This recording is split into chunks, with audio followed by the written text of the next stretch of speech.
ಆತ್ಮೀಯರೇ, ಎಲ್ಲರಿಗೂ ನಮ್ಮ ಭಕ್ತಿ ಸ್ಪಂದನ ಯೂಟ್ಯೂಬ್ ಚಾನಲ್ಗೆ ಆತ್ಮೀಯವಾದ ಸ್ವಾಗತ. ಇಂದು ನಾವು ವಿಷ್ಣು ಸಹಸ್ರನಾಮದಲ್ಲಿನ ಭಕ್ತಿ, ಧ್ಯಾನ ಮತ್ತು ನಾಮಸ್ಮರಣೆಯ ಮಹತ್ವವನ್ನು ವಿವರಿಸಲಾಗಿರುವ ಶ್ರೀ ಭೀಷ್ಮರು ಧರ್ಮರಾಜ ಯುಧಿಷ್ಠಿರನಿಗೆ ಹೇಳಿದ ಅಮೂಲ್ಯವಾದ ಉಪದೇಶಗಳನ್ನು ವಿವರಿಸುವ 10ನೇ ಮತ್ತು 11ನೇ ಮಂತ್ರದ ಅರ್ಥ ಮತ್ತು ಅದರ ಆಧ್ಯಾತ್ಮಿಕ ಮಹತ್ವವನ್ನು ತಿಳಿದುಕೊಳ್ಳೋಣ. ಮೊದಲಿಗೆ ಈ ಮಂತ್ರವನ್ನು ಭಕ್ತಿಯಿಂದ ಆಲಿಸಿ.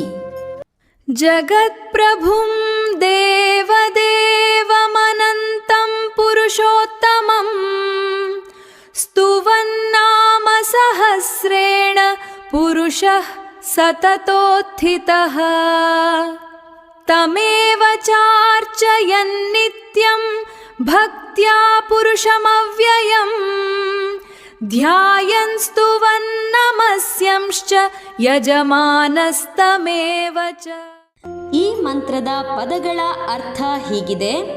ಜಗತ್ ಅಂದರೆ ಜಗತ್ತು, ಪ್ರಭುಂ ಅಂದರೆ ಸ್ವಾಮಿ, ಅಧಿಪತಿ, ದೇವದೇವಂ ಅಂದರೆ ದೇವತೆಗಳಿಗೂ ದೇವರು, ಅನಂತಂ ಅಂದರೆ ಅಂತ್ಯವಿಲ್ಲದ ಅನಂತ ಸ್ವರೂಪಿಯಾದ, ಪುರುಷೋತ್ತಮಂ ಅಂದರೆ ಶ್ರೇಷ್ಠ ಪುರುಷ, ಯಾರು? ಪರಮಾತ್ಮ. ಸ್ತುವನ್ ಅಂದರೆ ಸ್ತುತಿಸುತ್ತಾ, ನಾಮ ಸಹಸ್ರೇಣ ಅಂದರೆ 1000 ನಾಮಗಳಿಂದ, ಪುರುಷಃ ಅಂದರೆ ಮನುಷ್ಯನು, ಸತತ ಅಂದರೆ ಸದಾ, ಉತ್ತಿತತಃ ಅಂದರೆ ಜಾಗೃತನಾಗಿರುವ, ಉನ್ನತ ಸ್ಥಿತಿಯಲ್ಲಿರುವ. ಇದರ ಪೂರ್ಣ ಅರ್ಥ ಈ ರೀತಿಯಾಗಿದೆ.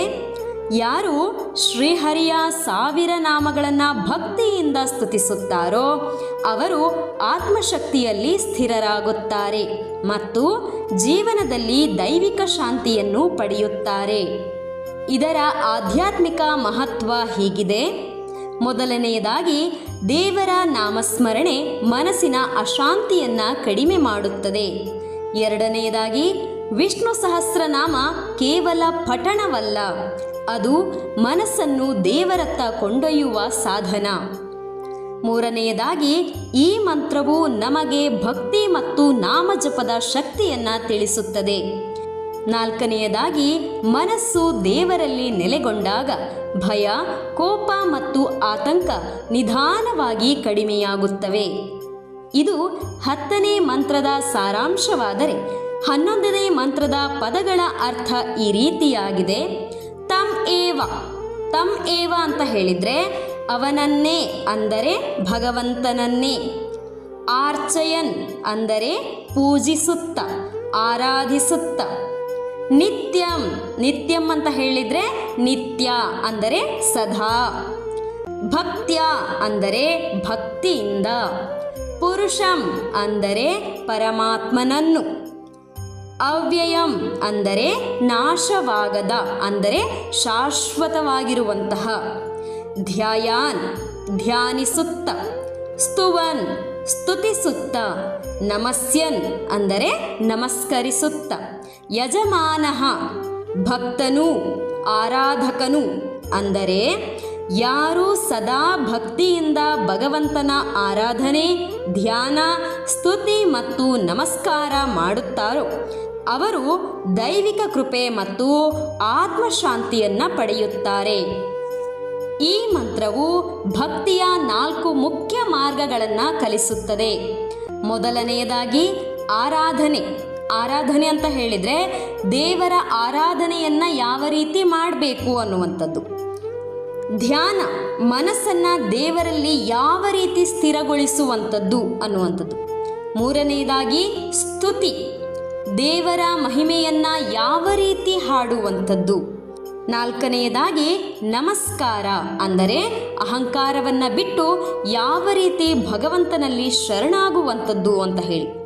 ಈ 4 ಮಾರ್ಗಗಳು ಸೇರಿ ಮನಸ್ಸನ್ನು ಶುದ್ಧಗೊಳಿಸಿ ಆತ್ಮವನ್ನು ಶಾಂತಿಯತ್ತ ಕರೆದೊಯ್ಯುತ್ತವೆ.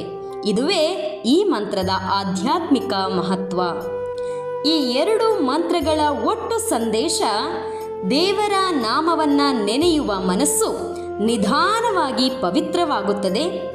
ಭಕ್ತಿ, ಧ್ಯಾನ ಮತ್ತು ಶರಣಾಗತಿ ಜೀವನಕ್ಕೆ ನಿಜವಾದ ಶಾಂತಿಯನ್ನು ತರುತ್ತವೆ. ಈ ಮಂತ್ರಗಳು ನಮಗೆ ಹೇಳುವಂಥದ್ದು ಇದೇ ವಿಚಾರವನ್ನು.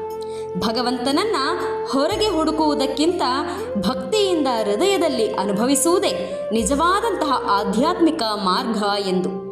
ಇದುವೇ ಈ ಮಂತ್ರಗಳ ಆಧ್ಯಾತ್ಮಿಕ ಮಹತ್ವ.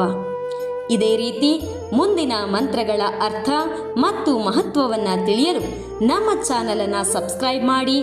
ಈ ವಿಡಿಯೋ ಇಷ್ಟವಾದಲ್ಲಿ ನಿಮ್ಮ ಸ್ನೇಹಿತರೊಂದಿಗೆ ಶೇರ್ ಮಾಡಿ, ಲೈಕ್ ಮಾಡಿ.